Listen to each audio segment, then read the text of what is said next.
Hello, my sweet friends. It's nice to see you again. Come along and read with me.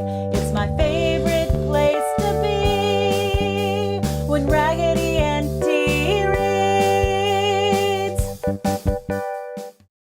All about caring. Hello, my sweet friends. Oh my goodness, I almost forgot.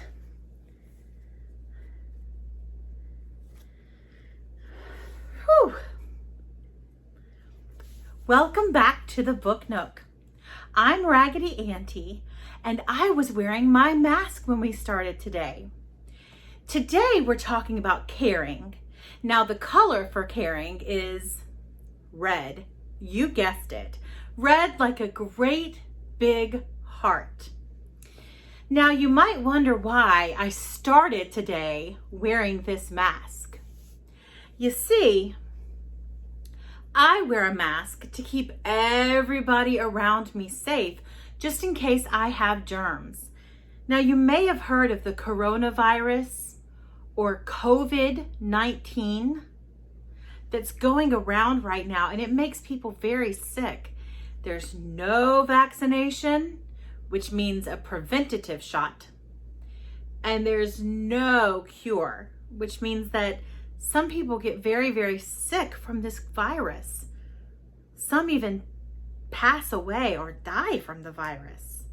So to make sure that just in case I have it, because I'm strong and my body might be able to fight it, but in case I do, I don't want to get other people sick in my community.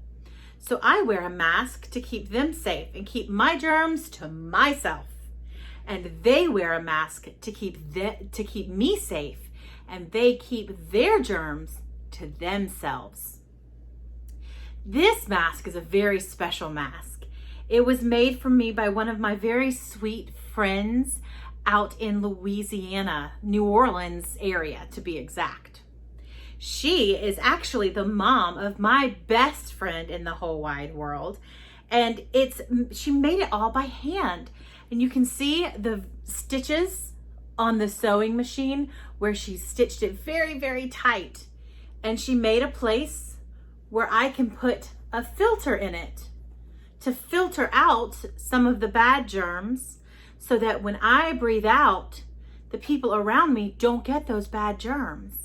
And she also made it, because I wear glasses, she made it with a wire right here so I can pinch it very close to my nose. And it has a way for me to tie it up behind my neck and over my head so that I can wear it very comfortably. And when it's comfortable, I want to wear it for all of my friends and neighbors and even strangers that I might see at the grocery store. Now, you may see a lot of people wearing masks because they care about other people. And there's some people who can't wear a mask, and we want to wear them to care for those people too. You may wear a mask when you go out and about, or your mom might, your friends might. A lot of people wear masks, and I am one of those people. Today, we're going to talk about caring. That is just one way, the mask is just one way that I care for the people around me. I also care about them in so many other ways, and you do too. Do you pick up trash and throw it away? That's caring. Do you do things when someone asks you to do them? Like around the house? I do too. I sweep when someone asks me to sweep, and I love helping to put away the dishes. That is caring. We think about caring like one big, loving heart, but it's not always just love. Sometimes it's just helping people out, and that is caring too. Today we're going to explore a few different stories, and we're going to even do a little dance about how much we care for the people around us. Let's get started. Hey, it's time for a story.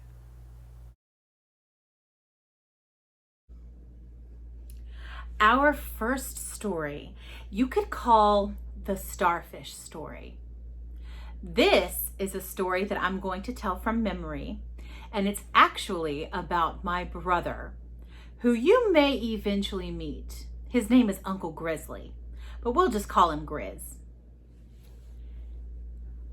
Grizz lives in Maine on the beach.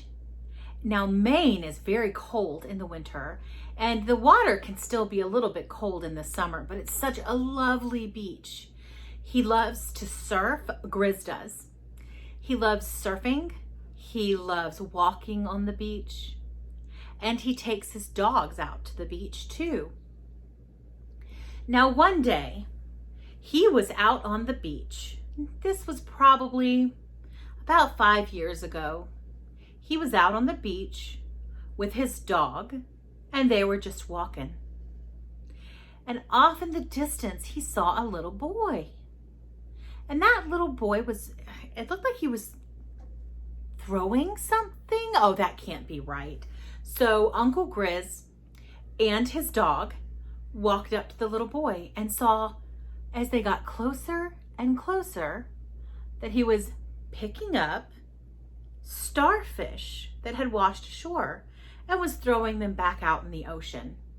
Now, I don't know how many of you have been up to the rocky coast of Maine, but the sand is full of rocks and starfish wash up all the time. So Grizz looked around and he saw that there were hundreds, thousands of starfish on the ground. And this little boy was picking them up one at a time and throwing them back into the ocean.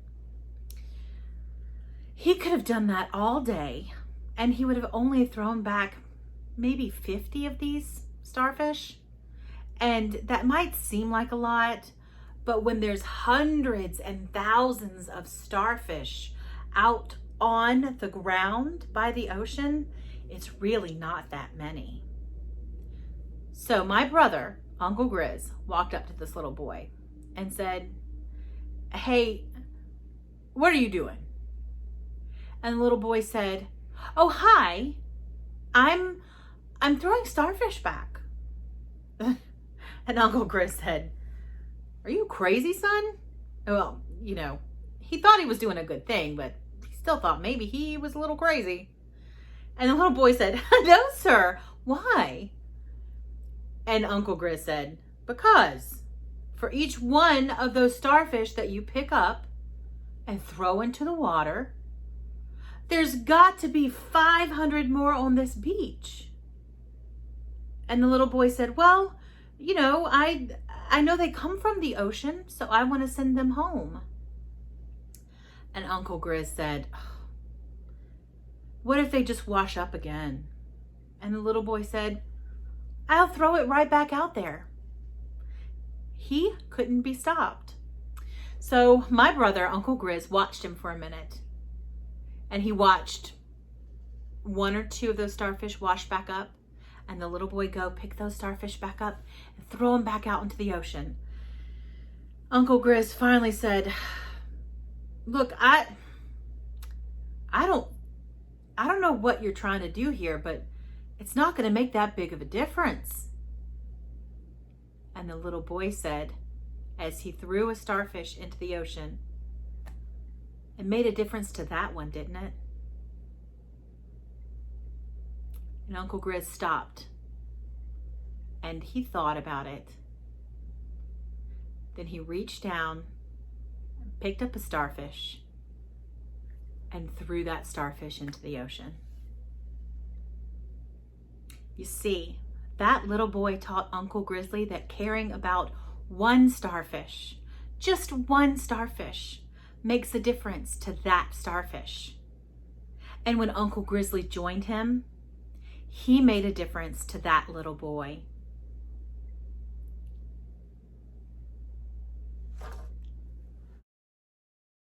Get ready to move and groove. We are about to dance. Now, you can move just your hands, or just your legs, or your whole body, or just your eyes for this dance? Just follow my moves and let's do it. Let's start by wiggling, and we're going to take one arm and raise it up to the sky, keeping our fingers open just like that starfish in our first story. Now let's switch arms, raise that arm up and bring it back down. Now we're going to use both arms and take them up to the sky and bring them straight down in front of us. I like to bounce while I do this. Let's raise our arms again. Now I'm going to put my arms down to the side and bring them up to the side like a big hug with the sky. And bring them back down and wiggle my fingers while I make star shapes. I'm going to bring my arms up to the side and wiggle my fingers and bring them back down. And keep going. Now I'm going to hop on one foot. Oh goodness, this is hard. Oh, switch feet. If you want to, you can keep making wiggle fingers like starfish. Oh, I almost fell over. It's hard sometimes to hop on one foot. Now we're going to spin in a circle. I like to use one foot out while I spin in a circle. But you know what? You can spin however you want to spin. I do slow circles. You can go fast if you want to. Now I'm going to switch directions so I don't get too dizzy.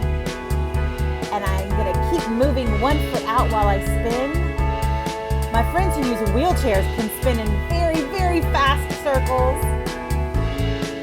And you know what? Now it's time to just freestyle. Let's dance. What good music we have. I like to jump around and use my arms and legs when I dance. Some people might even run around the room. Stay safe while you do it. And then at the end, we're going to make one last burst with our hands. Thanks for dancing. It's time to read. Now I have a special reading treat for you. Some of you, like me, just love stories about fairies. And that's not just the regular fairy tales. These are stories about real fairies. Cicely Mary Barker, who is one of my oh goodness, here's one of my cat's toys. Cicely Mary Barker, who is one of my favorite writers and illustrators, wrote so many books about fairies. Let me show you some. Right here on the edge of the book nook, I have this cat toy, but I also have all these books and all these books that are flower fairy books. I also have some right here. But today we are reading about some flower fairies of the summer. Now all of these are poems. Poems usually rhyme, and I know all of Cicely Mary Barker's poems do. She also made beautiful illustrations for each of these fairies that incorporate the type of flower that they're associated with. And a lot of her fairies are very caring and wonderful fairies. Here's one called The Song of the Buttercup Fairy. 'Tis I whom children love the best. My wealth is all for them. For them is set each glossy cup upon each sturdy stem. O little playmates whom I love, the sky is summer blue, and meadows full of buttercups are spread abroad for you. The Buttercup Fairy spreads all of her flowers for children. That's really caring, isn't it? Another one is the Forget-Me-Not Fairy. I'll show you the picture and describe it to you. She's very small and she's sitting underneath forget-me-nots. forget-me-nots are very tiny, tiny blue flowers. Sometimes they look a little bit white and sometimes they look a little bit purple, depending on the type of soil that they're growing in. This is the song of the forget-me-not fairy. So small, so blue, in grassy places, my flowers raise their tiny faces. By streams, my bigger sisters grow, in smiling gardens in a row. I've never seen a garden plot, but though I'm small, forget-me-not. So this flower exists to help people remember not just her flower, but each other. People a lot of times will give each other forget-me-nots before they go on long trips so that they'll remember each other while they're away. Let's read about one more of these fairies.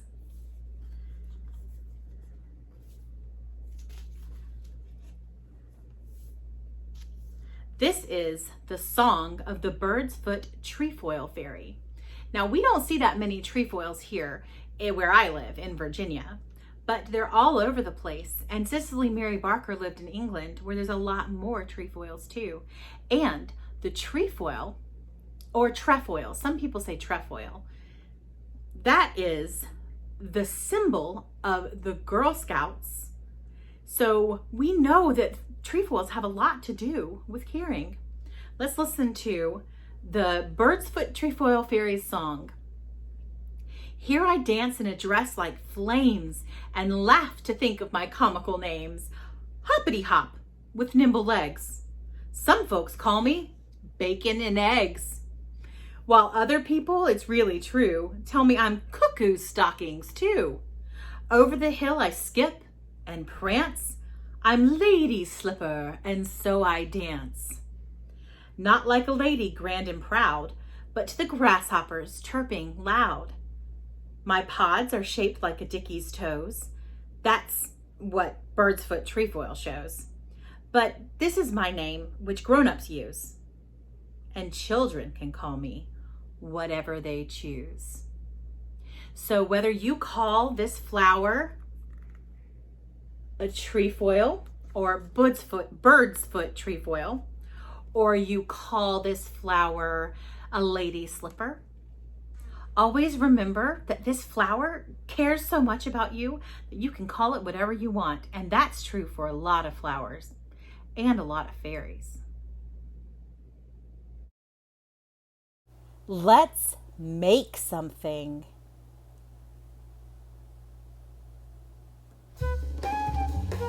Let's cut out a beautiful heart shape. I have some secrets on cutting a wonderful and beautiful shape of a heart.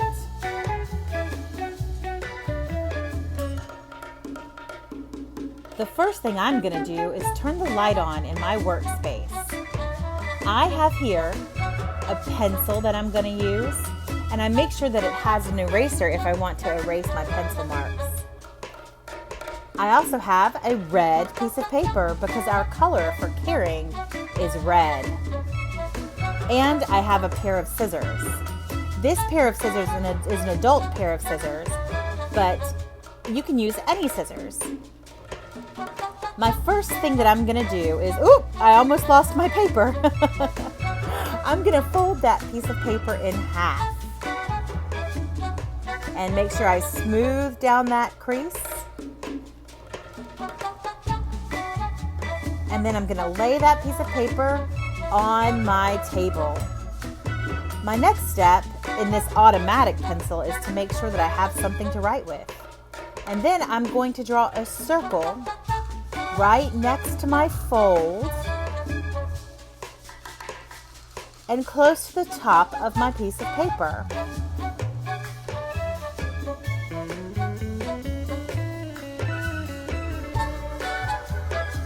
Now I'm going to feel the outside of that circle, or look at the outside of that circle, and bring that down, down, down towards the corner on the folded side of paper, the bottom corner.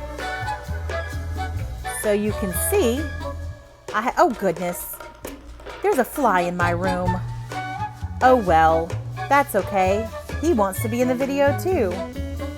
So you can see I've made a few different different lines from the outside of the circle to the bottom corner of the paper. And that tells me where I'm going to cut, because I'm going to stick my cuts to the outside of those lines. Now, if you have trouble seeing your piece of paper, my tip for you is to press down very hard with your pencil so you can feel the edges of what you've drawn. Now I'm going to cut around the outside, being very careful of my fingers because these scissors are sharp.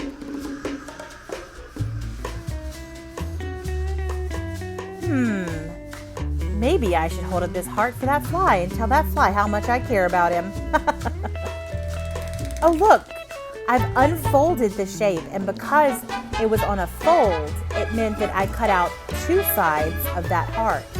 So the circle and the line created the two top loops of that heart and then the bottom point. And it's okay if you don't get it on the first time. This took me a long time to practice. I'm going to go ahead and write a note on this. But you know what?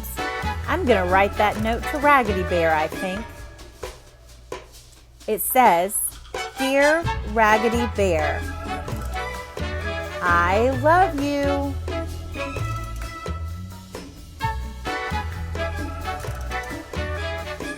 And then I'm going to sign it with an R and an A for Raggedy Auntie. What a wonderful little heart-shaped note to tell Raggedy Bear how much I care about him. Time to read.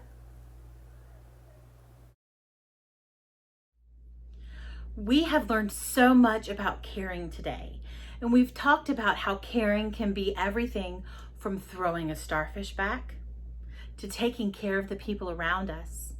I showed you my mask when we first started, but today I have one last book that Auntie Potato is going to help me read, and it's what caring or love means to a bunch of little children.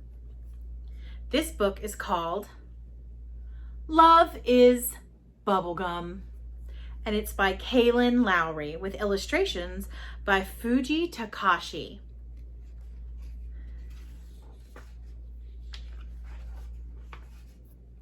It's dedicated to my boys Isaac and Lincoln. You are my heart. Love comes in many forms, shapes, and sizes. We can love things, places, and people. Sometimes we can feel and show love without saying it. We can show love by wearing a mask, can't we? Or by holding someone's hand, mom's hand. Paige, age 4, says, "Love looks like a heart or bubblegum." Isaac, who is also 4, says, "I feel love when I pet Gizmo." And there's a picture of Isaac petting his dog, Gizmo.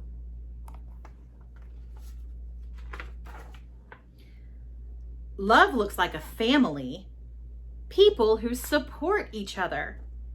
Riley, who is 7 years old, said that. And we can see a picture of Riley and her mom bringing drinks out to what might be Riley's dad and little brother building a doghouse. Love means pulling people out of burning buildings, said Caden, who is 5 years old.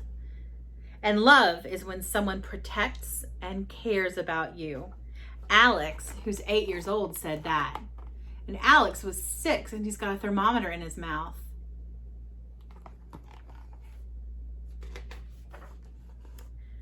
I know what love is when I'm happy and I can feel my heart pumping, said Caden, who is 5 years old.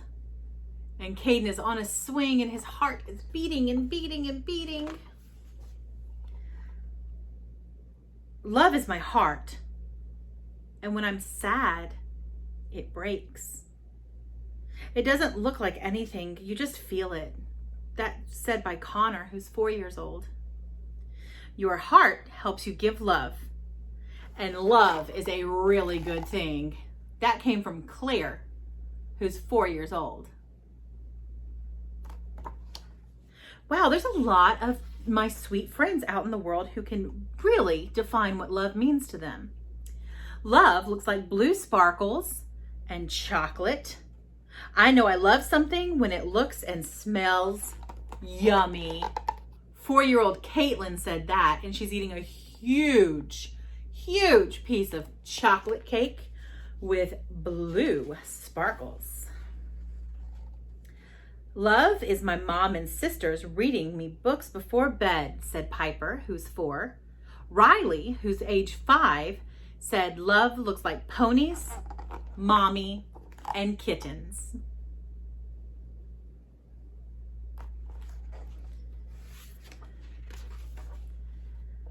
Love is when mom gives us food, said Malaya, who's 5 years old. Love looks like pizza, said Braden, and Braden is 3.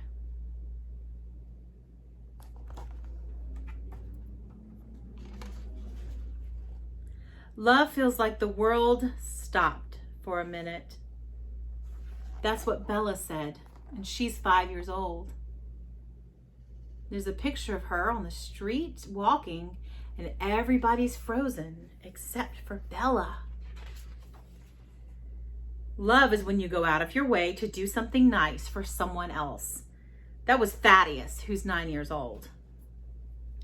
Mia, who's 7, said, love makes you feel happy because everyone you love is caring about you. Both of these are perfect examples of caring. All of this book, actually. Love feels like eating an ice cream cone, said Colton, who's 5 years old. I love giraffes, said Sophie. She's also 5.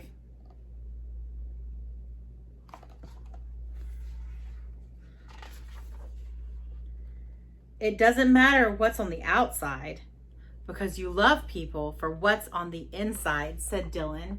He's 9 years old, and it looks like in the first picture he's getting made fun of a little bit, but then when he came home from school, both of his dads are giving him a great big hug. And that's caring. Love is many different things. Love is caring, and it's very special. Most importantly, love is love.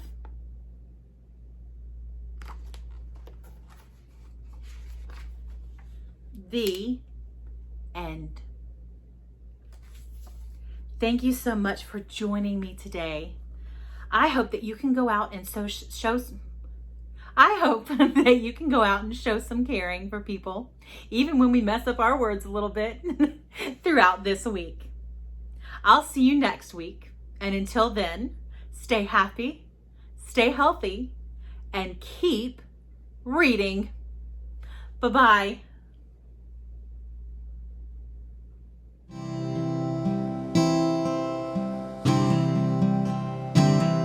Stay happy, stay healthy, keep reading. Stay happy, stay healthy, keep reading. Until the day comes we meet again. Stay happy, stay healthy, keep reading, my friend.